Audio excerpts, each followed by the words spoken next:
Fancy McGee. Fancy Pants Rich McGee over here. Yeah, but we had TiVo because we were middle class as keeping up with the Jones. Sorry you were poor. And so I was sitting there sipping my tea, eating my biscuits.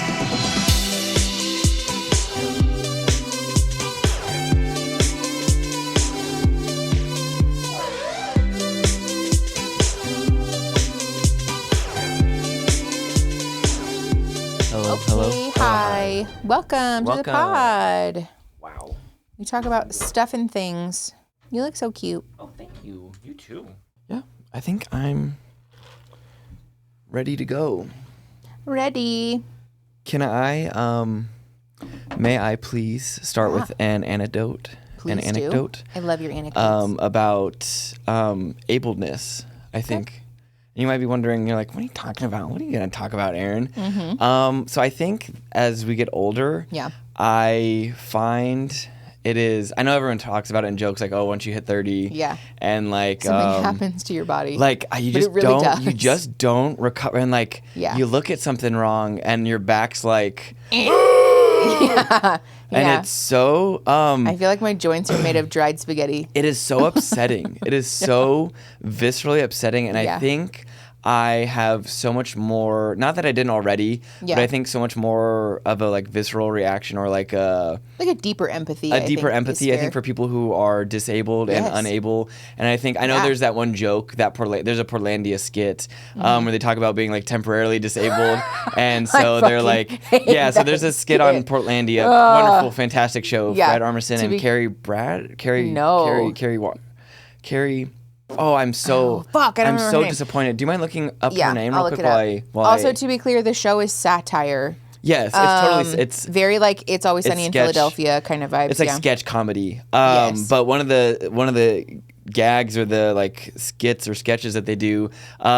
Carrie is Brownstein. Brownstein. Yeah. I was very close. Yeah, you were pretty close. I knew there was a brr. But fantastic. They're so clever and creative. Yeah. But they have a temporary disabled episode. Yes, like a where, skit, yeah, yeah. I think they like break their legs or something, or like It was like a sprained ankle or Yeah, I something, think yeah. it's like a sprained ankle, and they had Yeah. to have walkers. And also, I didn't realize that the armpit walkers Yes. are so like The crutches that are like commonly antiquated? prescribed, Yeah. they're awful. Like, they're oh my terrible God. for your body. I've never broken a bone or needed like Crutches. a boot or Yeah, anything yeah. ever. And so, but anyways, they do this episode where you've seen it. They, yeah. Yeah, they get like a sprained ankle, Yeah. and suddenly they're like, "Oh, we need Yes. ramps, we Yes. need accessibility for disabled Suddenly, people. This yeah. is an absolute. This is abhorrent. This is disgusting. How Suddenly they are like the Yes. biggest advocates for Yes. disability access, and then they They- get better and and they they don't fucking recover, care don't anymore. give a And shit it's just about like it. it's very much a commentary about like the fickle advocacy Yes. and like empathy that able-bodied people have Yeah. for disability. Or folks with disabilities and Yeah. or disabled folks, yeah. And so it's just like, yeah. But I, don't know, I really feel, appreciated it. But like I very much, so I got my tattoo recently, and so Mm-hmm. I was walking a little different because I also have very sensitive knees. do. And I had my Crocs in two-wheel drive instead of being in leisure sport mode. Yeah, they were in leisure mode instead of sport mode. And Yeah. I was taking the trashes out, and I was dragging them, and of course they're heavy, Yeah. and our rocks are like 6 feet deep. And so Yeah. I'm just like Getting the trash to the trudging road. through them. Yeah. And I'm walking back after I've already moved the trash. I'm not even carrying the trash anymore at this point. Yeah. And I fucking step weird or funny. And I said, oh, that fucking hurt. I was like, that was weird. Oh, pumpkin. And I haven't been able to do like, I know. You haven't been able to go running. oh my God, I know. is a And it button is for setting me, you. but, yeah, I think it's just, you really appreciate, and I think it's that thing too where we talk about like not putting all of your eggs, or like it's that Yeah. thing where people, are like really shitty and hateful. Yes, yeah. About like We've talked about that on the- accessibility. Yeah. We've talked about that on the channel before, that like even if you are an able-bodied person now At some- and you don't give a fuck about disabled people, which like weird take. When you have, should like, why does it You affect should me? just fucking care about other people. Literally. But even if only for yourself, Yeah. everybody should be a disability rights advocate. Because we are all at one point going to, like, either you die young or you live long enough to become disabled. Literally. Like, that's just the truth. Like, our bodies will wear thin at some point. And so, like, if you don't care about it for other people, you should at least fucking care And for yourself. I just don't understand why We'll all people need wouldn't it. have like. I know. I mean, did- same, obviously. One of my schemes I did hatch recently though. Oh, no. Did I say, I don't know if I told you this out loud. Did I say this out loud? Is because we're not having children. I was like, so in theory. And don't go and do this. Don't go and do this. Oh, I'm telling you no. right now, this is just a little thought I had in my what are you brain. about to admit Is what to? if we just racked up a bunch of debt, lived life to the fullest, And like did died? our best without like getting like in collections and stuff involved. Yeah. And then like, and then we just went on our merry way. Like, I truly whose do debt not is that know. now then? No one's, I think. I don't really know how that works. I feel How like does they that would try work? to pass it along to next of kin. Yeah. But given that we don't really have that. What would happen? Also, interesting enough too, I saw an article about like what happens to your Steam account when you pass. Oh my God, I Did saw you see that too. Yeah, they're refusing to allow you to transfer it. Isn't that fucked up? Your Steam Why games would die with you. That's so fucking shit. Hateful. Like, So hateful. let someone else enjoy them. I will absolutely be publicly posting the login information for my Oh, Steam yeah, account go off. somewhere. Go off. Please if play. I feel like I'm in the end stages They're gonna of be life. like, wow, this person really fucking likes simulators. Like, holy shit. I have a problem. I do It's a genuinely good problem. have an There's issue. so many simulators though. They're like, all so fun the too. snail simulator though is not fun. Ooh, that one is listen, not the fun. game was like 50 cents. And I don't so think anything else- fair enough. Anything more would have been But robbery. my main critique is that it's just so slow. Oh, like like, I I wouldn't understand you're a mind. snail. Yeah, I don't mind it being boring. I don't give a fuck about that. But it's just that I can't make my snail move faster. Games it's a that don't have a snail. sprint feature really push my buttons. I don't like that. Which is so funny too, because like, can you think about like in real life, we're not sprinting, like we're going, like walking into No. Costco. You're not like running into Costco. You know what I'm Can you saying? imagine? We should try like living our life as video game characters, just running everywhere. at No, some you would be point. tired so quickly. I would be tired. You'd be exhausted. I would be You'd tired. Tired so fast. I think the Bridgerton is wearing off. I've been Yeah. finding myself like inserting old Regency words into Yes. my vocabulary. They're just so fun. But also too, having D&D brain rot and like, I mean, before, because we played D&D with our friends this past weekend. That was the longest session. Also, real quick, Yes. hello, hi, welcome everyone. Hi, welcome to We Should Unpack This. I'm Mickey. I'm Aaron. We talk about stuff and things here. It's gonna be a variety episode today, to say the least. But we played D&D for, first of all, we sat down, we were at the table for like 9. maybe, 9, I'm 8, 9 not hours. ashamed of it. Also, too, can I give No, you I'm all not the either. credit and kudos for the most expertly crafted world I have ever. Thank you. I don't like. I feel like we went from. I'm enjoying it Like so I feel much. like I'm getting to play in like the major leagues. Like if there was a league below like Matt and what's D20's Brennan. Brennan. Yeah, there's like God tier. I wanted to say Mole. But I think it's his last it's name. Brennan Mulligan. Yeah. But like if there's like we're not the We're like in the MLB. minor leagues. Yeah. Yes. Yes. Yeah. We're the minor leagues. But Yeah. like I feel like we got to skip all the bullshit. Yeah, like, we like really put our heart and soul oh my into God. it, you know?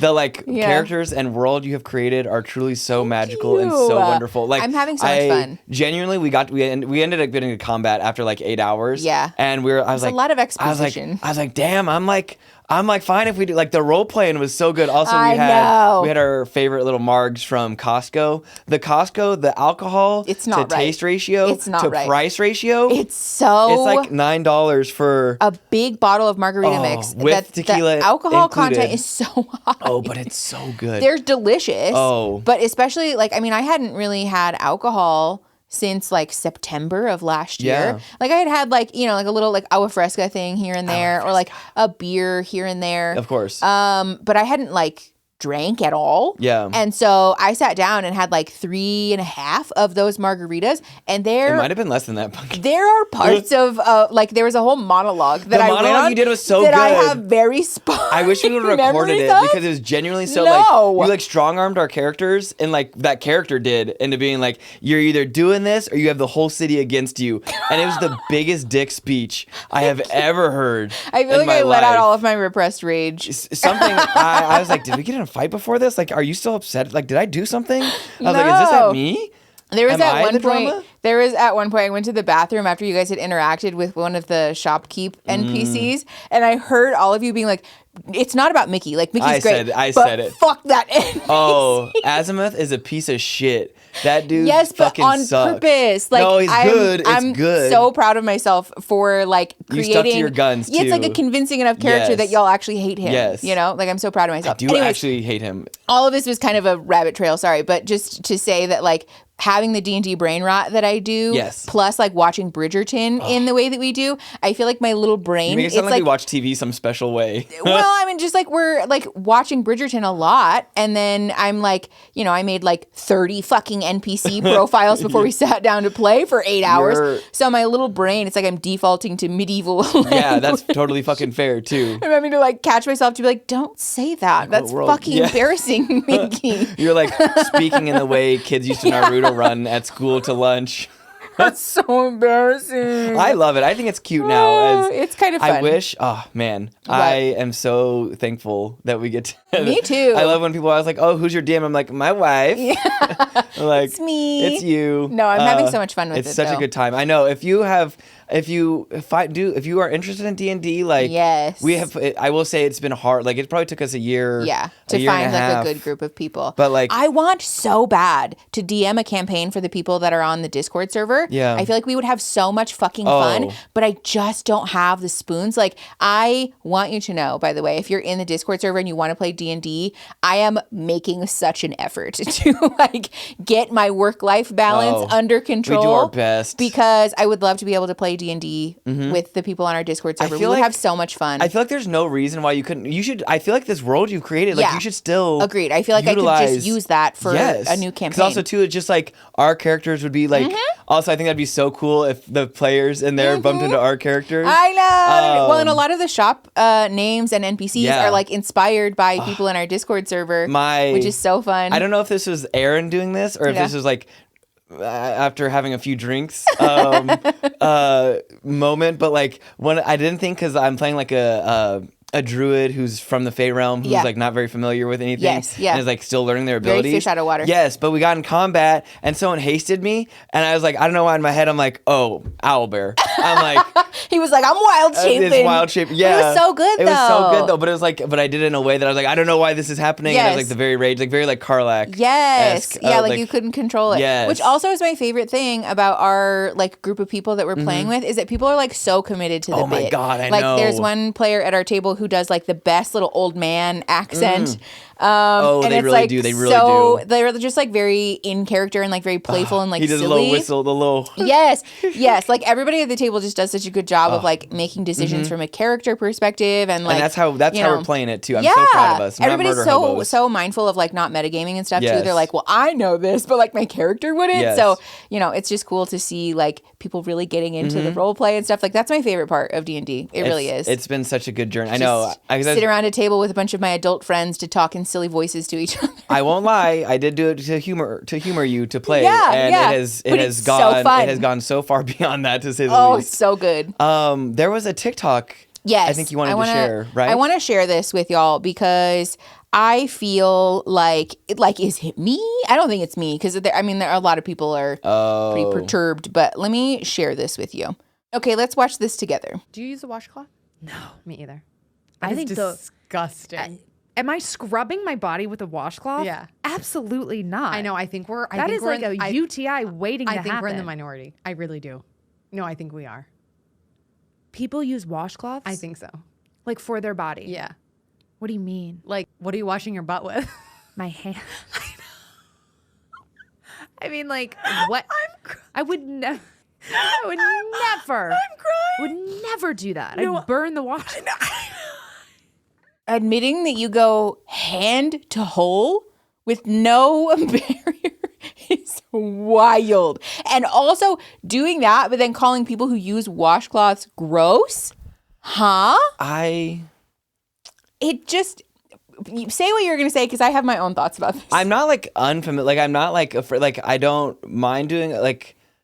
I think no, sure, yeah. If I need to wash my butthole with just my hand, like fine. But also too, I think like if ever like the rule of thumb I think should be is if you're going to say something on the internet and like should I if it comes to personal hygiene, like just always lean towards the like over because I'm like are they rage baiting? I feel like I have to ask myself this. I know constantly anymore. I'm especially in the podcast space. I'm like, are we just saying this? Are we just saying this? But like I feel like just always lean to doing the most. Yeah. Like even if that's not the case, like I would lie. I'm like, oh, I'm always using a washcloth. Yes. Like, just lie. Because also, that's not gross. Because you wash them. You're washing the washcloth. Also, let's use them once. We're not reusing them. And let's be clear about the fact you wash them. You're not reusing a dirty. You use it and then you wash and dry it. Yes. And then you can use it again after that. They're reusable. It's not like I'm wiping my ass with my washcloth and then fucking. Thank you. That's what I was going to say. My leftover. The expectation that, first of all, using a washcloth to wash your body is gross is wild, because I think most people, if you're using a washcloth or some kind of implement to wash your body, the expectation is that you start from like most to least like sensitive, right? Like I'm starting with my face and then I'm going to wash the parts of my body that have less bacteria on them technically, right? And then like armpits, bits and butt are happening last. Like I'm not washing my bunghole and then putting it on my face. Also, my other question. That's crazy. My other question about that is too, though, is like utilizing the bidet. I don't like. Do people just have shit on their like? I know we continue. Why do we continue? How do we continue with the poop rag and like we don't? I don't like. You would think. What is the philosopher or whatever who had like the like Freudian slips? Yeah, or like kind of. like with the weird obsession with like I know. like that's not what's going on here. I don't know how we keep getting here, and I don't know how there's still a fly in this office. Yeah. But like there's not like I wouldn't say I would necessarily want to do it, but like if I needed to wipe my ass, and then like touch my face, like it wouldn't be disgusting. I'm not saying I would do that. Yes. But like my asshole is not fucking like also too the expectation that it's like gross to wash your butt is weird. Like this happened with the Am I the Asshole from last week, where like the wife was like shaming her husband for wanting to wash his butt. Yeah, let people wash their butts. That's weird. That's gross. Yeah. Like not. Or like judging other people for wanting to clean their bodies in a way that makes them feel good is weird. I also like, I'm not going to lie too. I read a while back that someone described the smell of like wet white people as like wet dog. And like, not wrong. It's not really wrong. And especially too, like I'm a very sweaty guy. Sure. It doesn't take much to get me to sweat. Yeah. And like, I know, like I got to make sure. Yes. You have to clean. Yeah. But this is a thing too, like growing up in a Mexican family, I was like confused when I would talk. I mean, because like growing up, we called them toallitas, like washcloths, right? Okay. And my mom was like very intentional about teaching us how to clean ourselves because it was just like a thing that you did, right? And like I remember having the realization that my peers who were white were not having these talks with their parents about like wash behind your ears, you need to wash your armpits, anywhere. My mom explained to me, anywhere your skin touches your skin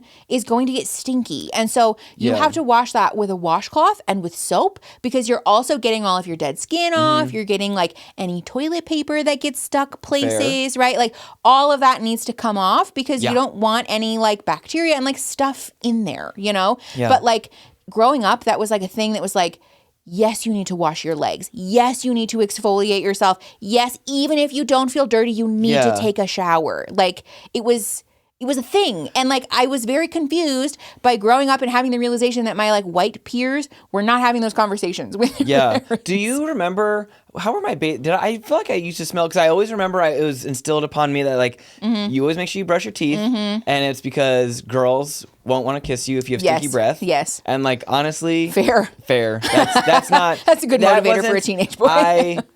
I have always in my heart been like, well, what if you suddenly like I always like, what if there's someone I need to kiss suddenly? Like I need to, like I try. I mean, fair. I try to always be. Who knows? It might come kissable. up. I want to be in a kissable. Yeah. You know, and then obviously we have different layers to that. Like if I'm wearing cologne or like my nice body lotions. Body lotions. Yes. But and then also it was like armpits, like deodorant, because also oh my god, the band camp or like being in marching band, the buses. Woo. See, and that's what I'm saying. Like, but also there were definitely people that you're like, I can tell that your parents did not have a conversation before we hadn't even done anything yet. Yes. Like people who showed up and you were like, that bus used to be stanky. Yes. And to be fair, like when you're a kid and you're in high school and like hormones are happening. Big uniforms. We were wearing wool uniforms, so it was like really a time to be alive, you know?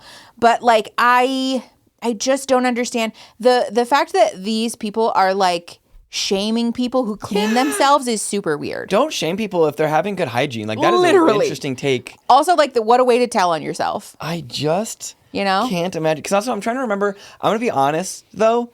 I feel like you've probably helped a lot more with my more exfoliating extensive, for sure. Yeah, Yeah. I'm trying to remember what did I use when I was a kid because we didn't use washcloth growing up. What did you use?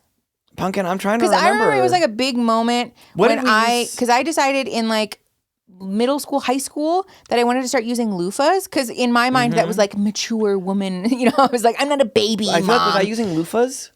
I think so. What were we using in the first house? Or loofahs. We were because I always had I would buy the men loofahs with the hard scrubber. To be clear, too, I've always worked a manual job, manual labor job, which I think has helped because in order for your hands to be clean, you have to really scrub I know. them. I'm always disgusted. Even now, I can't wait. Someday, all this black will come out. But yeah, I feel like being married has definitely we've had more conversations about exfoliating and getting dry skin off and stuff. But also, I don't feel clean unless I scrub. I do not feel taken care of or clean. Also, becomes to a point where I'm aware of my skin. Yeah. As soon as I become aware of my skin, it's a sensory issue. I am I know. Also, to be clear, I wanted to be super upfront. Yeah. That this is not a judgment about people who struggle to maintain their own personal hygiene because of their own ability status or mental illness and stuff. There was very much a period of time where I had a habit tracker in my journal to just brush my teeth once in a day because I was fucking depressed and also had terrible ADHD that I didn't know about yet. And so maintaining even the most basic hygiene was really, really a struggle. So just to be clear, if you struggle with personal hygiene because there are barriers in your way, this is not about you. This is about people who willfully choose to not clean themselves and then shame people who are cleaning themselves. Because that's different, right? Yes. It's morally neutral to struggle with your own personal hygiene. It's not okay though to shame people for wanting to maintain their personal hygiene in a way that works for them. I think that's weird. Because also I've had to have so many conversations or been privy to conversations with adults who had to tell other adults hey, did you put deodorant on today? Yes. And did you brush your teeth today? And I think it's very much that it's just I don't know why we don't it's like the sex, it's like the birds and the bees. I feel it's just a thing sometimes. It's a thing that just gets assumed sometimes. Yeah. And I think that's what it is. I feel like it's also I think a thing where people are uncomfortable because it's almost like a purity culture thing where parents who are uncomfortable with even having conversations about basic anatomy with their kids feel uncomfy to be okay, you have to wash your vulva, right? You have to wash your penis, you have to wash your testes. That's a conversation that I think a lot of parents are just they don't know how to because they have their own shame and judgment about their own bodies, and so they just they'll figure it out, and maybe they won't though. You should still talk to them. Yes. It's a health issue. It really is. It's important. This is a PSA, I guess. If you if you're able to use a washcloth. Yeah. It's also it makes your skin feel great. It's not bad. Really you can get a pretty good sized pack of them too. I think from most major. We have ours from Target because I like the fun little colors. They do have fun little colors. But it was $10 for a pack of 6 or something. And they've lasted years. Yeah. Yeah. Just wash them. Every now and again, we have to donate one to the house cleaning pile of wash rags because our dogs are vomitous. Just the one. Yeah, just the one, actually. It's because she's a lab. Yeah. Vanny's a lab. It's not her fault. She's also old, so I think old lady gut. If we may pivot. Yeah, we should. I have a note in my phone. I don't remember what it was, but this seems like the variety episode to talk about it. Please do. I also want to read listener mail later, by the way. Yes, I cannot wait. Yeah, if you guys have been putting stuff in the Discord or if you have any questions you'd like to ask, and if you put them in the Discord, you probably have a really good chance. Yes. Oh, I wrote down, so I'm just going to raw dog this real quick. Can I say that on the pod? I don't see why not. We just got done talking about shit. Yeah. The customer is always right is the way younglings. Why did I put younglings? I think I put youngins, but it corrected it to younglings. Okay, Star Wars autocorrect. I was going to say Anakin. Treat influencers also really. Never having had to search for a song based off 2 words and it shows. Reverse image search on Google. Yes. Shazam used to not be a thing. Yeah. I know. I didn't. My phone though wasn't picking up a song I heard earlier because it sounded like one of my best friends. Yeah, and I couldn't figure it out, and it wasn't. I didn't get enough of the words because it was just picking up Jim John's real quick. Yeah. But yeah, I think to we had this realization the other day. Generalize the kids. I don't think realize I remember specifically listening to it wasn't Human After All. It was Daft Punk. It was Technologic. Yeah. And having to be I don't know, go to the record store and be like this is so mortifying. This is embarrassing. And asking my mom to help me, like, okay, it sounded like this. There's like a robot on it. And like, this is the early 2000s. And I'm like looking for fucking, which now is like not that unpopular. But at like, the time. Like if you've heard Technologic, like it just, buy it, house use it, music. break, or no. Yeah. But like. It was confusing and like hard to explain. It's just sounds. There's no lyrics. It just sounds. It's almost like the thing where when you go to the mechanic and you have to be like, my car is making like a whoop, whoop, whoop, whoop, whoop. Yeah, it was like and it's so fucking embarrassing. Yeah, and you're like, God damn. Like, I just remember as a kid being like, I'm never getting this album. Like, I'm never getting to listen. I had the show that I was watching. I remember this memory so vivid because I used to watch TV in my parents' room during the summer while they were gone because I used to like laying on their bed because it was just more comfortable. And that was the only room with a TiVo in the remember TiVo. Yeah, we were middle class, no bigs. Fancy McGee. Fancy Rich McGee over here. Yeah, but we had TiVo because we were middle class as fuck, keeping up with the Joneses. Fuck you. Sorry you were poor. And so I was sitting there sipping my tea, eating my biscuits, enjoying my crumpets, and G4 used to think, I think it was G4, I think it was on Attack of the Show, or one of the like variety shows. Sure. Used to have like the top 5 songs or whatever going on, and Daft Punk's Technologic was one of them. Yeah. And I sat there and I rewinded it and listened to it over and over and over and over and over again. That's so sweet. And I was like, fuck, I need to buy this fucking album. And I had to go to my mom. Because you had to buy albums still. You had to buy the CDs. CDs. I think that was the first time I remember going to... it wasn't like, I think it was like Zia Records or something. There was like maybe it was like a Radio Shack or Best Buy. Sure. And my mom used to be like, weird music, like people like weird music, or it wasn't like weird, like, like that. I know it wasn't weird, but your like. Mom trying to hype you up, but also dunking on you at the same time. Man, is this why I'm like so sensitive to like sharing my. Yeah. If I ever share a playlist with someone, like that's a big deal. That's a big deal. Yeah. But yeah, like if I had Shazam, I wouldn't have had to ask anybody, and I wouldn't have been embarrassed or anything. But yeah, all of this was part of a realization that we had after watching a TikTok about a situation with a particular influencer clothes or something, wasn't it? People were just being really mean to this influencer. Oh, yes. Because she said, I got this dress from a boutique that's like close enough to where I live that I don't want to reveal the location and get doxxed. Totally fair. So she said, this is the brand, blah, blah, blah. And people were losing it, saying that she was gatekeeping and she's being so terrible and all this stuff. And like, she eventually did release the boutique that she got it from. And like, after the internet bullied her. But it does seem like the way that like boomers treat service workers is kind of the way that Gen Z or like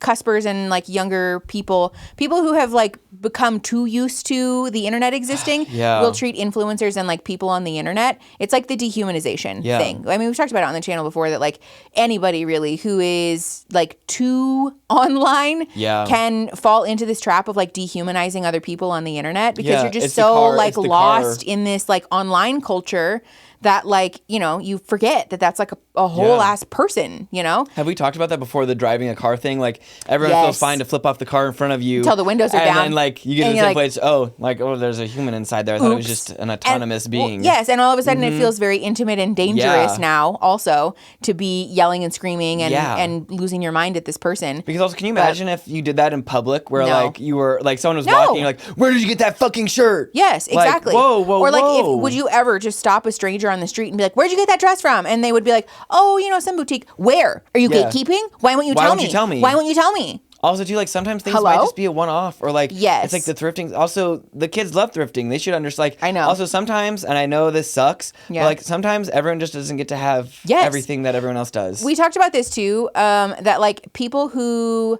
are like, I think also it's like a privilege issue, right? People who are used to having their experiences centered really struggle with not having immediate access to whatever it is that they want. Because like as a plus size person, anytime that I see someone wearing an outfit that I think is cool, I'm like, fuck. I'm going to have to work way harder to find some equivalent of that because I know for a fact that whatever store or brand they bought it from 9 times out of 10 doesn't have my size, you know? Yeah. So I'm going to have to fucking Google a bunch of cryptic keywords to try to find some approximation of what this person is You're wearing. You're going to have to like do some work. Yes. Like a lot of it sometimes. And also wait like 2 weeks for the shipping and pay all of this money for it to get sent to my house, only to have the crushing realization that like it doesn't actually fit my body the way that I wanted it to, and to return it and try again. Yes. I think for me, growing up too, a lot of my friends wore do-rags, and I always felt so left out because obviously I would never, I can't, and I wouldn't. No. But I was always like,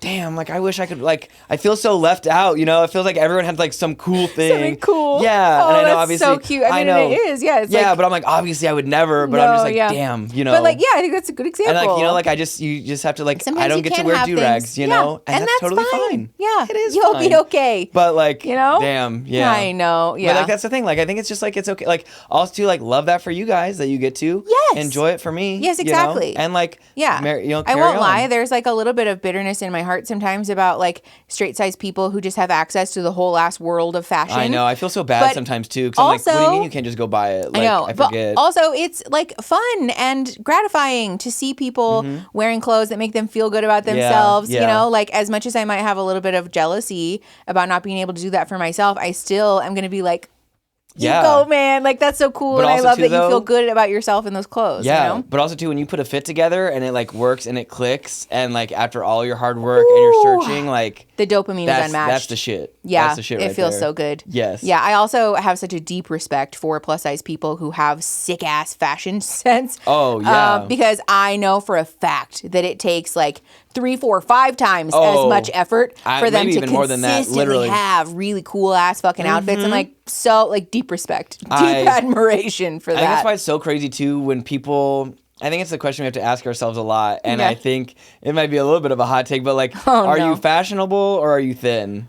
You know? Yes. And I don't know if that's a hot take to say it, but like also I don't think like it is. here we are. You know, but also like that's like the reality of it too. Yes. Is like sometimes I think people get a pass. Sometimes like for wearing bad fashion because they're thin. And I think especially rich people are really bad about this. Like almost Kendall Jenner is like the #1 offender in this category, right? And like Bella and Gigi Hadid too, right? Like they'll wear these like you know, like model off duty looks. And really it's just like a half buttoned white t-shirt with like jeans that are way too baggy. Or like 6 sizes too big. Like but and also shoes that are nonsensical with that outfit. But it's like, oh, it's so chic. But if a plus size person did that, like, are you hiding your body? You're not. Are you afraid? Yeah. You're like, you're ashamed of yourself? Well, and also, like, that's not for you. You're not supposed to wear. That looks not meant you're for like, you. I can't wear the baggy stuff? What are you talking about? Yes. Like, my favorite example of this, too, is how denim shorts are, like, circling back around into the, like, Bermuda and, like, longer length. Capris? Oh, yeah. Capris are coming back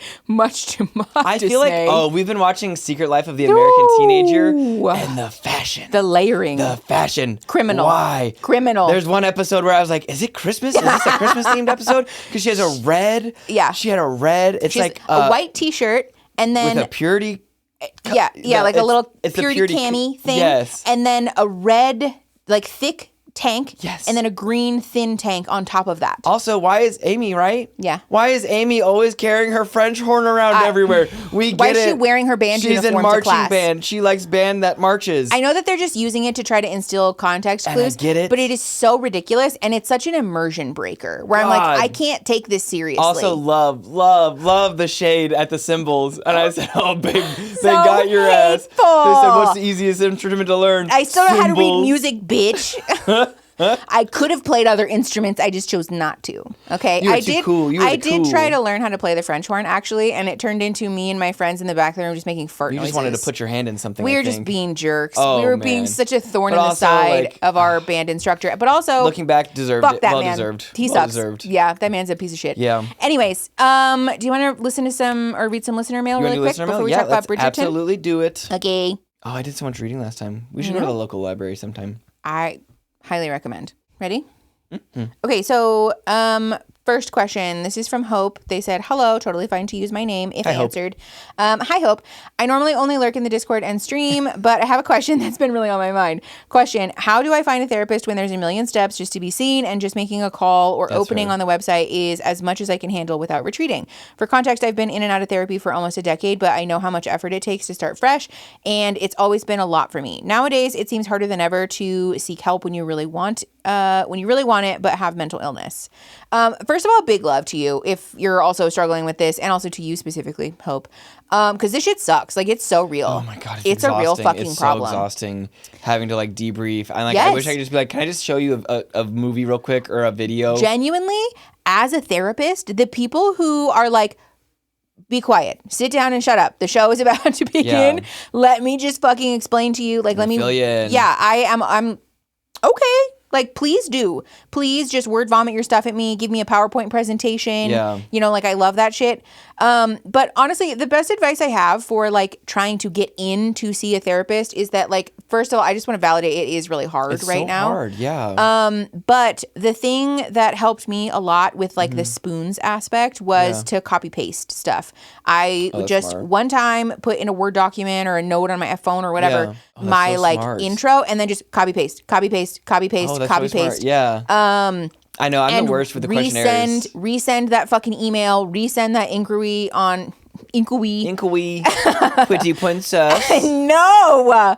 On whatever search engine you're using, and don't be afraid to be the squeaky wheel. Just stop that. Stop it right now. Is it search engine? Princess. So you were avoiding my calls. Oh, I hate it. Anyways, but that's Aaron and I's toxic trait, by the way, is imitating an incel like voice with each other. Is that what it is? I thought it was like something else. Are you sure it's not something else? Maybe it's something else. I'm pretty sure that's what it is. Is it like the fedora thing? Yeah. We'll carry on. Yeah, okay.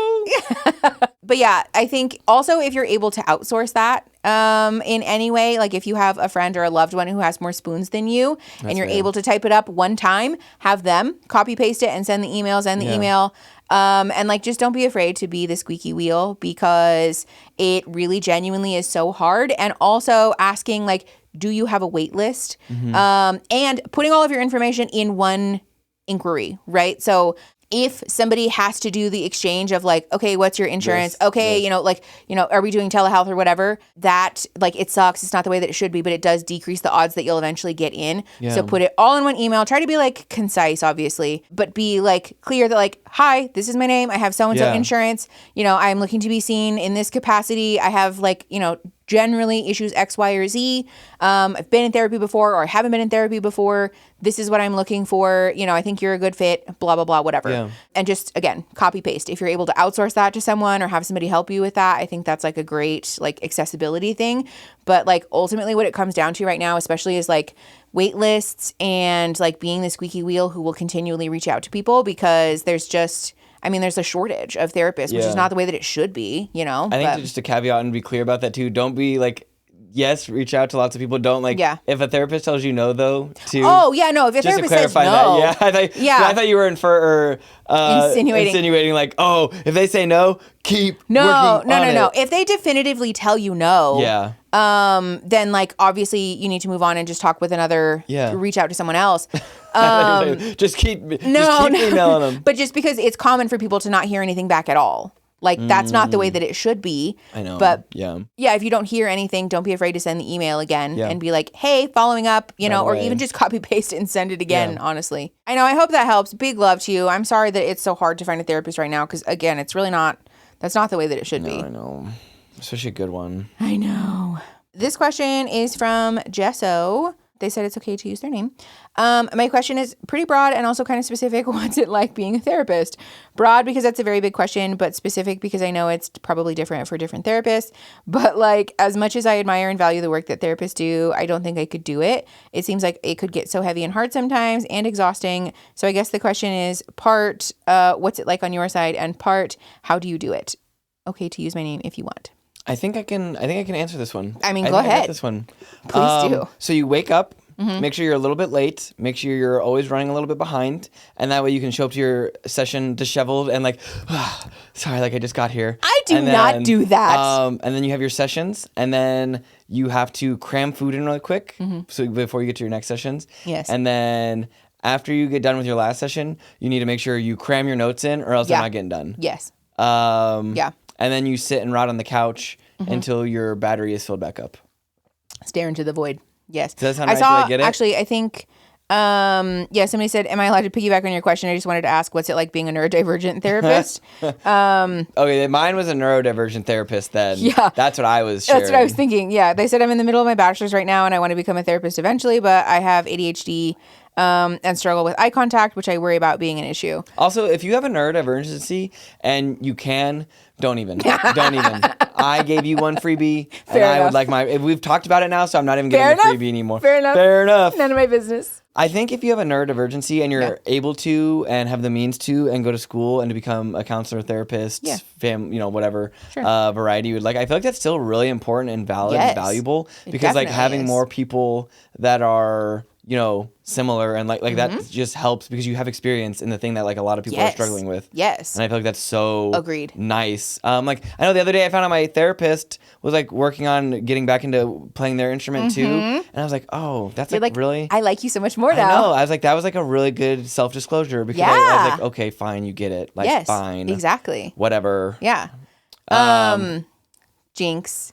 As far as like, what's it like being a therapist? Like it is heavy and hard sometimes. I had a supervisor describe it, or like a mentor. Oh. Not that person, different person.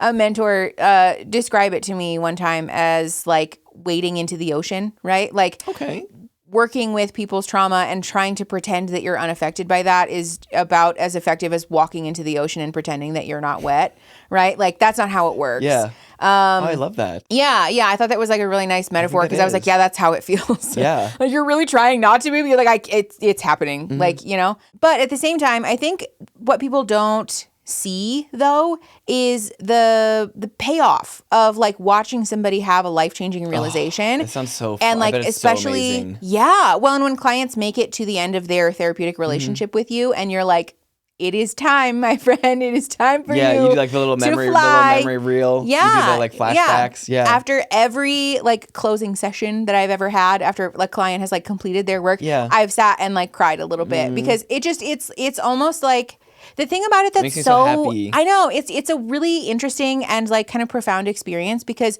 you get to be a witness to like some of the most profound moments in people's lives where like their whole life changes, the trajectory of their life changes because of the work that they're putting in, and you get to witness that, but you also are like unseen, unnoticed, untouchable in a way. Like no one in their life will ever interact with you. Nobody who's like there for the big moments for them knows who you are or like, has contact with you. And so it's this weird thing where you're like intimately involved in someone's life, but also on the fringes. And so it's almost like it is like a weird dichotomy. It almost reminds me of like being a fixer or something, like one of those like people behind the scenes. Yes. Yeah. Somebody who's just like removed enough, but also like you're so intimately involved in their life. Like really deep and personal things about these people. That's so crazy. And it's like so profound and touching that you get to like send this person off to like, ostensibly the rest of their life, right?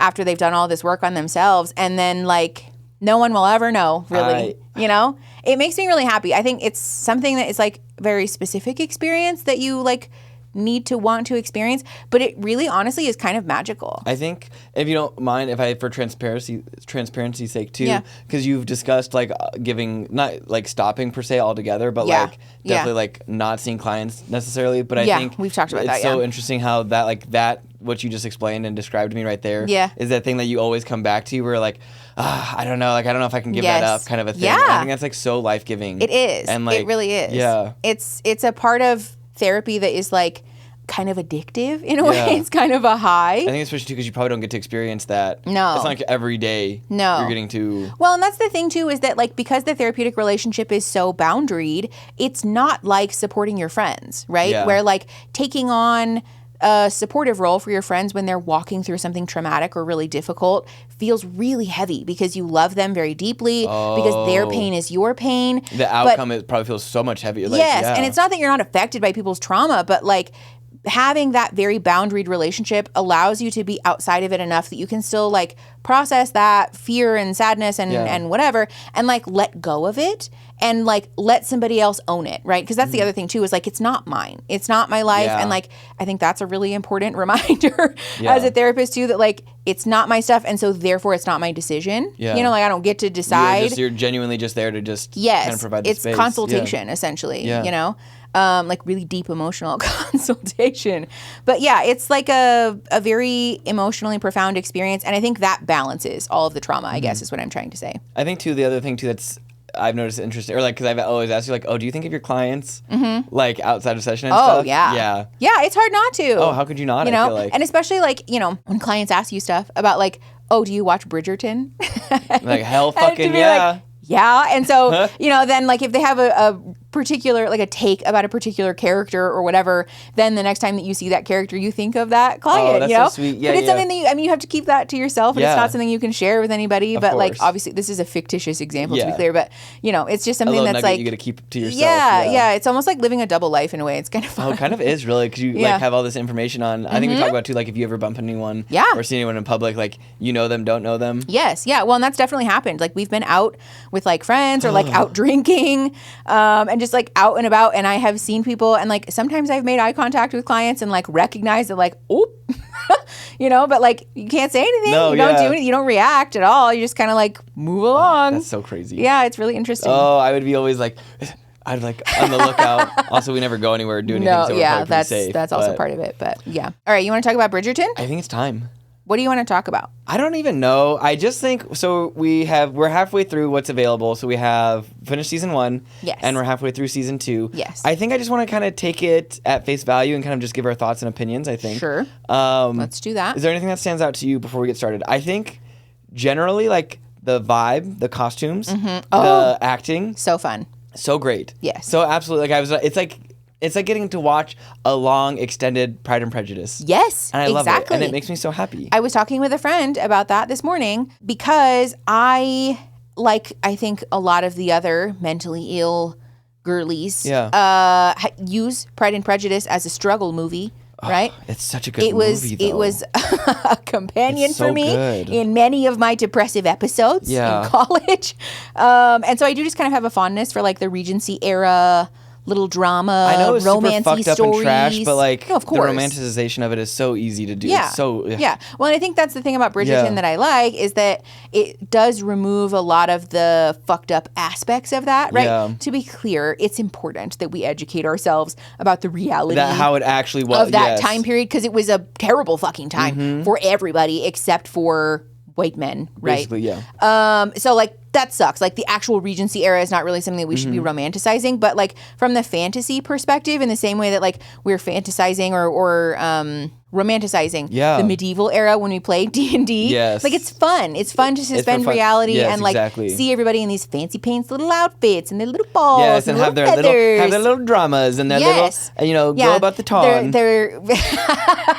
They're very tense moments like behind closed doors also, and spoilers stuff. coming up ahead. Yes. We have not finished everything, but by the time that you guys see this, we probably will have gotten pretty close. But if you haven't watched it, we're going to talk about the show. Yes. So at this point, we're going to talk all the way up through like halfway through season 2. So if you haven't seen up to that point, probably earmuffs at some point. I think this is probably how we're going to end the rest of the podcast. So I would say from here on in. Spoilers. But one thing I do want to say, we really struggled. We really struggled with the beginning of season 2. Oh, so much. I know. Daphne and Simon is like, that was such a so good. Oh man, I love them. It was Can I just say the though, will they won't they is just it's to my heart. Yes, my tender little heart. I know. Say what you want to say. Can I just say though that the way that they wrapped up their like little romance arc at the end of season 1, first of all, felt very much like they were not anticipating getting a season 2. That was my that was my only complaint for season 1 is like the last like 10 minutes they were like, and they got married and had a baby. Happily ever after. The end. What? Like, I don't think they were expecting a season. Maybe they were. Like, let us know. Who knows? But the last 10 minutes, because that was weird. Shonda's been eaten. I know. On this show. But then the last episode was like so confusingly fast. Yes. Because I know that we did not spend an entire season doing a will they, won't they storyline based upon the primary incompatibility of like this person wants kids and that person does not, only to resolve it in one conversation where we're standing in the rain. Hello? Also, like, Simon. That's not how that works. Also, Simon and his daddy issues, like, we could put that on the, like, we could have fleshed that out some more. Like, we did do a pretty good job, but like also just non-existent in season 2. I know. It's very frustrating. It is so because also, I just like fell in love with Daphne and Simon's little banter and the way that they were like their little honeymoon period was so cute. Also, but can we go ahead? What were you going to say? You go first. No, you. No, you. I will not. I will. I concede. I refuse. I concede. I love. Well, that's the thing. I didn't love the way they just were like, "Oh, Miss Featherbottom." I can never remember. Featherington. No, not Featherington. Shadow Heart. Shadow. The person that writes the news. Miss Lady Whistledown. Lady Whistledown. They were like, I thought they weren't even like that could have been a whole other season figuring out who that was. I was so mad that they revealed it right at the end. We won't say who it was, but it was just like they were like, and this is the person we've been talking about this whole episode, this whole season. And she takes her cloak off. Yes. Huh? Also, I know it's so silly, but the way they talk about seasons, like last season was so was too predictable. Such a bore. Yeah. Yes. Whatever. Because it sounds like they're talking about the seasons show, of the show. but it's not. They're talking about like the social season. Go on though. You were gonna say? Can I just say, maybe this is probably more revealing about me than it is about anything else. But everybody talks about how slutty this show is. I don't really think. Pretty mild. I thought they had a lot of sex, but it wasn't like any like it's not like it was graphic. Particularly graphic to me. Also, there really wasn't a lot of squelching or kissing noises or anything. Just lots of like thrusting. I thought that was like nice. Also, they just got married. They haven't been able like you're not allowed to have sex really. We were talking about that too. That like watching Simon and Daphne do this like hypersexual like honeymoon thing that would have been you and I if we hadn't had sex until we got married because like when we first started having sex when we were teenagers, I would say it wasn't much. Jesus Christ. It was there were some locations that I think now are embarrassing to our soul. Yeah. Fond memories, but embarrassing to our soul. But just like such a teenager thing of like, we just discovered this thing that is really fun. And like, now we're like menaces about it. And like watching Daphne and Simon do that as like adults is just like really funny. Never underestimate the creativeness and sneakiness of horny little teenagers, to say the least. This is also why it's so important for people to have fact-based conversations with adolescents and teens about sex and intimacy. Yeah, Daphne didn't get any very much the washcloth thing. Like, why did her mom know about how babies were made? Oh my God, which is wild. Also, I guess like that makes, but also that was such a real ass conversation though when she was like, "Mom, you didn't teach me actual shit. You didn't teach me shit about shit." I felt that very deeply. Yeah, honestly, being like, "Hey, what the fuck?" Yes. Oh, the back Why and didn't forth. you talk with me? Also, season 2, we don't know what happened. He just proposed to Edwina. But the banter, the back and forth, and the competitiveness between Miss Sharma.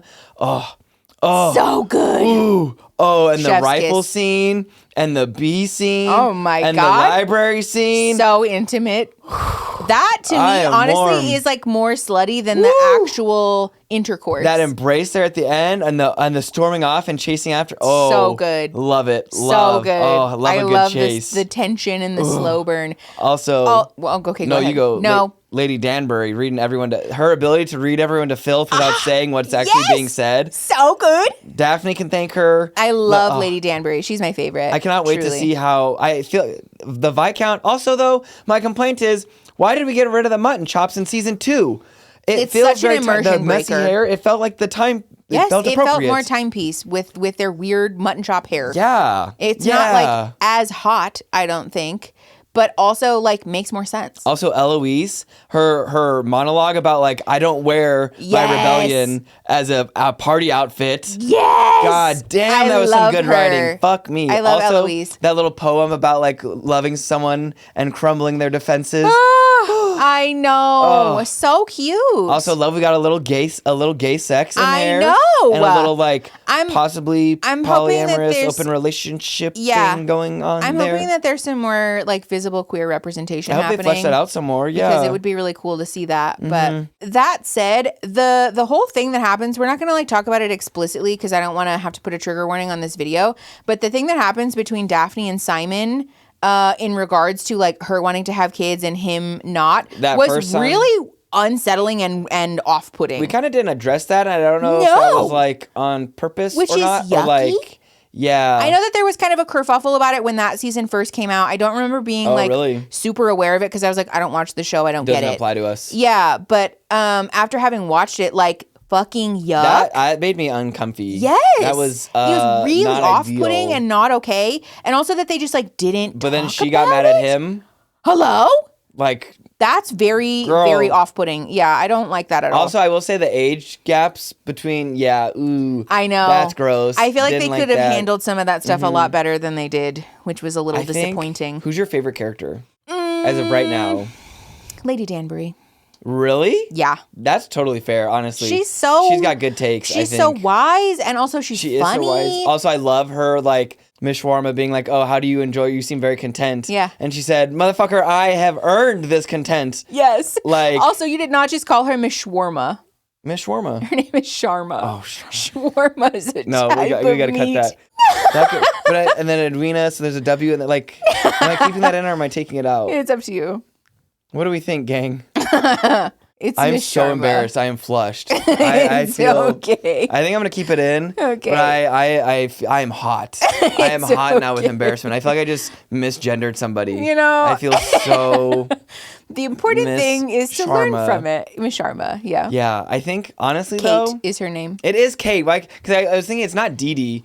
Because Well, they she call- calls yeah. Edwina Bond, and Dee Dee's so cute. Yeah, I know. But I think also all the I wonder, because obviously I know it's romanticized to fuck, but I always think course. like too, like also the bit about the servants and stuff having like all the tea. Oh, so real. So real. Even now, like people who work in like the service industry and like food service, they know everything. I feel like that especially for like rich people too. Yeah. I feel like those people that work for them, I wonder if it's signed NDAs and stuff. Probably. I would assume so. Right? But it is also kind of a thing where like people who are super rich and like affluent and privileged and whatever view the folks who clean their homes and cook their food and you know provide them with all these services as like less than human. So I think they just kind of like yap in front of these like people without thinking about it. Yeah, yes. it's so fucked up. Yeah, exactly, because they're like so out to lunch. But who's your favorite character? Is it Eloise? Eloise is pretty good. Is Eloise your favorite because you want to date Eloise? No, I like Eloise's staunch support or firmness to her values and stuff. It's nice. I think, I respect like that. It's very punk. It's very punk rock. It is very punk rock. And I like that. I think honorable mention to Penelope, though. Oh, of course. I just don't know how to feel about Penelope's character so far. I know. She's a little wallflower. I know. Also, the thing between her and Colin feels so unsettled that I feel unsettled about it. And Colin makes me mad. And Colin's missing Penelope. It's like, I just like... I know. Also, Also, why do we dress Penelope in yellow? Is there a reason for that? I really think her mom hates her. I think her mom hates her. Oh, definitely. Are we like, is this like the... I know. Well, and I'm like, is this like a commentary, like the bee thing, like the busy bee, like the bee in your bonnet thing? Is that like the imagery? But also I'm like, is the bee because dead dad? Uh-huh. Yeah. Like, what's the allegory here? I don't get it. What is it? Because it's obviously we're doing something heavily. I know. Yeah, I'm going to have to think I'm more, like, are we dumb? Or are we deeply. thinking it too deeply? Maybe. Could be. Probably the other one. We're probably not getting it. Maybe it will all become clear once we finish the end of season 2. I hate when we don't get something. I just want to know how it works. Same. Do we have any other final notes about Bridgerton? I don't think so. I'm still caught up on me saying Kate's name wrong. I feel so... It's okay. It could happen to any of us. You can cut it out if you want. No, I'm going to keep it. Okay. I'm going to keep it. Don't roast me for it. It was an accident, but I'm going to keep it because I am brave. You know, it happens. I am strong. Yeah. It's not about never making mistakes. Also, they're it's fake about characters. moving forward. They are fake characters. No, I know, but you're right. It was an accident. Like being culturally aware. Oh yeah, is no, like totally. important generally, though. Yeah, it's really fine. If I think about it too much, then I think it's not about never having made mistakes so much as it is about having grown from them. It was like a slip of the tongue. It's fine. It was an accident. It's okay to make mistakes and acknowledge that. It is. I am human. Yeah, that's totally fine. That's also another song off the Daft Punk, "Human After All." Actually, shout out to that album. Fuck Daft Punk a little bit for not releasing music for like fucking Human 300 After All years. is like one of their actually least well-received albums. Which drives me banana pancakes. Really? I feel like that's fair. What? Yeah, I feel like that's fair. Do you know which album it is? Because I don't know. You've listened to every song on Human After All. Yes, it's the very first album that I ever added to my Spotify library, and I listened to it endlessly in college, which I think also might be why I like it so much. Okay, that's fair. Yeah, because it's definitely a more like industrial take on their traditional dance stuff. But also that's kind of why I like it. Also, too, I did kind of just do the like misogyny thing about you be like, have you really listened to it? Oh my God, you did. I know, I apologize. Yuck. I know, I feel gross now. That's I'm okay. gonna have to take a shower again. But also, I'm gonna have to wash them between my cheeks. Look at you. You caught yourself and called it out. Yeah, so no one else can do it because I called it. Also, let's be honest. The people in our community and like people who watch our podcast absolutely love and support you and adore you, as they should, honestly, as they should. You know, I say stuff quick, but I'm self-aware enough, I guess, to catch it. So. Also, people are desperate for you to let your hater side out more. I want you to know. Yeah. No, people really want. I succumb to it. Somebody was like, I just know that we'll all feel so validated by Erin's hater self. I succumb to it so easily. Like, I regularly at work have to be like, don't rile me up. Just like, don't, because I won't stop. Rile me up. I won't stop. I feel that. We are definitely, there's a TikTok we saw where like, you talk about something, you talk about it to death, and then one minute detail changes. You gotta rehash the again. whole fucking conversation. Yes, absolutely. The whole conversation, and it's so good for the soul. But also, this is why you're such a good partner. I think learning as a man, as a male, whatever person. Yeah, masked person. As a masked person, that was the word I'm looking for. Thank you. You're welcome. Learning that, like, especially when I fuck something up, and you're like, we just have to talk about it sometime. Like, like just because like I want to be absolved, I want to feel better. You want absolution. Like I've said, I'm sorry. Isn't that enough? And like, no, you got to talk about it a lot. And like sometimes it's the. Just like you got to get it out. You got to get it out of your system. And not from like a punishing place. No, not at all. But from a processing place. I need you to be help, with like, me while I move through the emotions and like be present, Processing. Have you ever thought about being a therapist or something? Shut up. All right. I think with that said. Yeah, I think that's a nice place to wrap up the episode. Please let us know what your hot takes are, your controversial opinions about favorite Bridgerton characters. Let us know what your favorite characters are. Please don't spoil season 3 for us. Yeah, what we probably haven't watched to? it. Yes. Also, honorable mention, I started listening to Pimp a Butterfly again in light of the Kendrick Drake beef feud that has been happening, and oh my God, it's so good. It stands the test of time. I just that damn always Mr. Morale. I love Mr. Morale. I mean, damn is like in the regular rotation for me though. Yeah, for sure.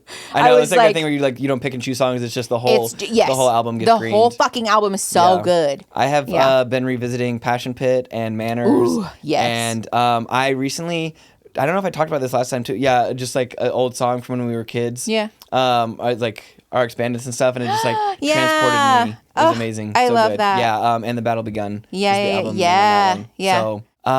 Share with us also your nostalgic music take. Oh, it's so good. It's good for the soul. It is. It does something. We could do a whole other episode on this. On music, I know. Yeah, let's be done. Thank you. Thank you for watching. If you want to support the pod, you can like the video. You can leave us 5-star reviews. You can subscribe. Just say hi. Yeah. Also, there is the thanks button on all of our videos. It's like the super thanks or whatever the fuck it's called. It's like a tip jar essentially. Oh, okay. That's also a thing that I should be talking about more apparently. We'll work on it.